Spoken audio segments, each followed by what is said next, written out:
1897年，诺贝尔奖获得者卡尔·布劳恩创造了第一个 CRT。28年之后，贝尔德在伦敦的一次实验之中，使用了 CRT 器材扫描出了木偶的图像，为屏幕的出现埋下了基础。同年，世界上第一台电视问世，也算是世界上第一款显示屏幕了吧？而从那一刻开始，屏幕这个物种贯穿了人类进程的100年历史。时至今日，人类早已经和屏幕寸步不离。有相关的调查表明，现在成年人每天约看屏幕9个小时，基本上是醒着的一半时间。如果小时候都不算啊，就从你18岁才开始接触手机、电脑开始算，活到100岁的时候，你对着屏幕的时间就有11223天，相当于你生命的30%。而这辈子你睡觉的时间大约也就是12166天。现在打开你的手机看一下，你一天亮屏了多久？我的大概是10个小时。屏幕是个好东西，成倍的提升了人类的生产效率，但随着屏幕而来的就是各种不健康的用眼导致的病症，是现代人类视力下降乃至失明的主因。世卫组织在19年的世界视力报告中也提到，至少10亿人的视力损伤问题本可以预防或者尚待解决。这一期呢和我们以往的任何一期视频呢都不同，我们并非单纯的在科普。小白测评作为一家测评媒体呢，全网有数百万的订阅用户，长期跟大家分享的就是各种科技数码的产品，它们基本上都有屏幕。我们希望用我们微小的声音呢，来告诉大家，科技在带给我们便捷的同时，一些不好的习惯也会带走我们很多东西。你的眼睛还好吗？天天对着屏幕的我们，如何便捷傻瓜式的保护自己的双眼呢？ Hello， 大家好，我是双囧，欢迎收看本期小白测评。记得3连半视频点赞、收藏、投影。想要知道如何保护眼睛，先要知道到底是什么在伤害我们的眼睛，是蓝光、PWM 调光，还是屏幕显示效果太差？其实都不一定算是原因，因为伤害你眼睛的，归根到底其实就是你自己。听着这句话是不是很怪啊？现在请你静下心来，闭上眼睛思考一下，你是否有过眼睛疲劳、干涩、流泪，甚至发痒、灼烧、有异物感？伴随而来的则是视力下降、眼部肿胀、无法集中精神呢？如果有，并且占了好几条，那恭喜你，你可能是视频终端综合症患者，简称 VDT。而这个病还有一个挺高端的外号——硅谷综合症和中关村综合症啊。是的，最早出现这种综合症的人群呢，就是天天坐在电脑前的 IT 从业人员。但是 VDT 的患者不仅仅是眼部不适，伴随而来的还有肩颈部、背部以及手臂的不适和酸痛。根据相关的研究数据 ，VDT 患者的眼部症状出现的概率最高，每10位患者就有7位存在眼部问题，然后才是肩颈部、背部和手臂。而在这个手机、电脑都成为了生活中不可或缺的时代，长时间对着屏幕就极易导致用眼过度。就像上面聊到的一样，每天睁眼后和闭眼前的第一件事都是对着手机，上班时间大多也都是对着电脑，再加上日常熬夜每天大量的时间都是看1米不到的近处，眼部的肌肉一直处于紧绷的状态。你的眼睛不是没有提醒过你啊，流泪、酸痛、干涩，这些都是眼睛的抱怨。但是走路累了会坐下来歇歇，重物拿久了会放下来缓缓，你却很少让你的眼睛休息一下。就算其他部位都在休息的时候，你依然坐在椅子上、躺在床上，用着眼睛刷刷朋友圈、看看视频、给小白测评点个赞之类的。眼睛的疲劳日积月累，最终就变成了不适和病症。所以缓解眼部不适的第一条就是减少近距离用眼。再说一遍，减少近距离用眼，让眼睛充分的休息。但是你可能会说，没办法，我得工作啊，我得学习啊，我得刷短视频啊，怎么可能离得开电脑和手机呢？这个时候你可以强制自己采取一个3个20原则，即看屏幕20分钟就看超过20英尺，也就是6米以上的地方至少20秒，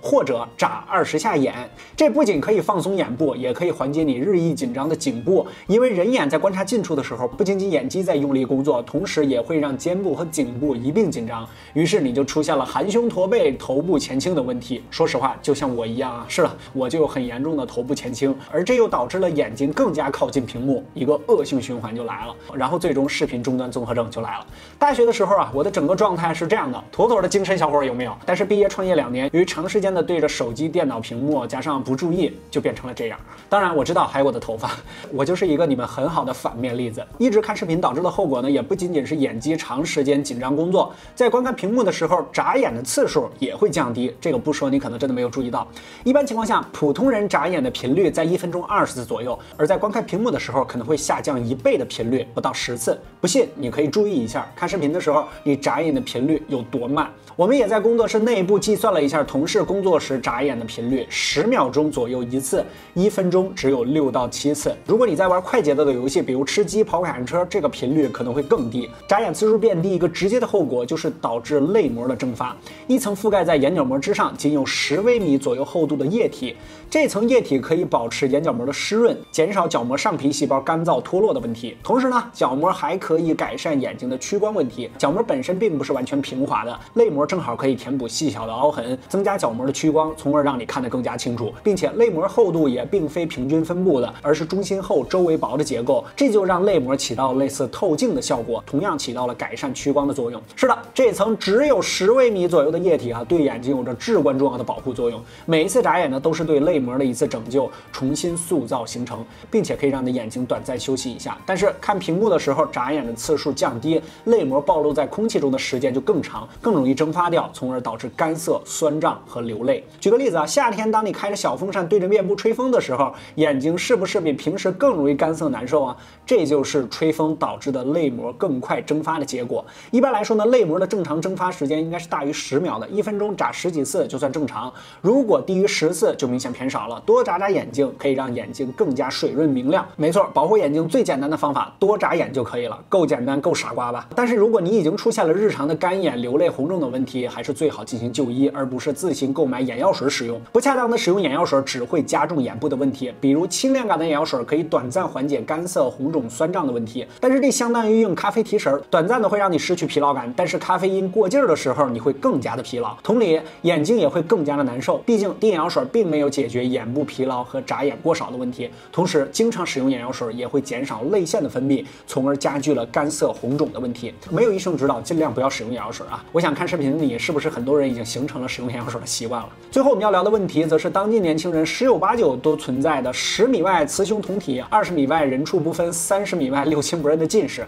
2020年6月5日，国家卫健委举行新闻发布会，发布了第一版中国眼健康白皮书，其中有一组惊人的数据啊，儿童青少年近视眼总体发生率为53.6%，大学生总体发生率则超过了90%，也就是说10位大学生里边9个存在近视眼，人均眼镜户。而在小白测评工作室内部呢，近视眼的比例正好是90%，10位小伙伴9个近视，而没有近视的小伙伴有散光，全军覆没啊！根据不完全统计，近视眼人群中呢，屈光参差占比50%，简单说就是近一半的近视人群两眼的度数是不同的，我的两眼就相差接近100度啊！重度近视反倒还好啊，毕竟没有眼镜，面对的就是高斯模糊的世界。轻度、中度近视患者呢，才是屈光参差主要受害者，尤其是不喜欢戴眼镜的人。双眼的近视度数不一时呢，为了使双眼的成像得以融合，产生立体视觉，必然会引起双眼的调节异常，出现一只眼用力过猛的问题，这就加剧了发生视觉疲劳的问题。同时，视力更好的那只眼睛就变成了依赖者，你的大脑不自觉地逐渐依赖这一侧的眼睛，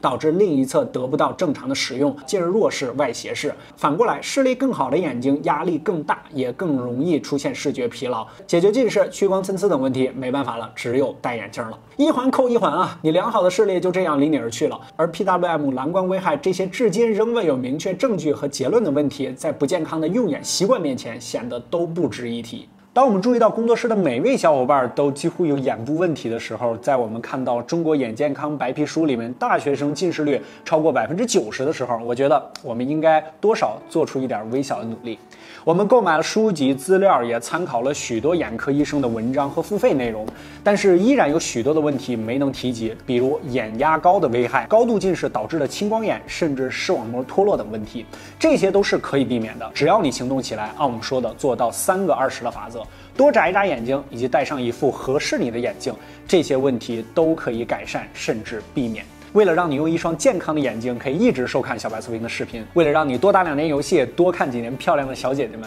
少年们，改变就是现在。OK， 更多内容和精彩，欢迎大家在全网搜索小白测评，尤其是我们的微博、B 站和微信公众号，尤其是我们的微信公众号啊，我们的数据库商城都在我们的公众号里面。不客观的体验，小白测评，我们下期视频再见，拜拜。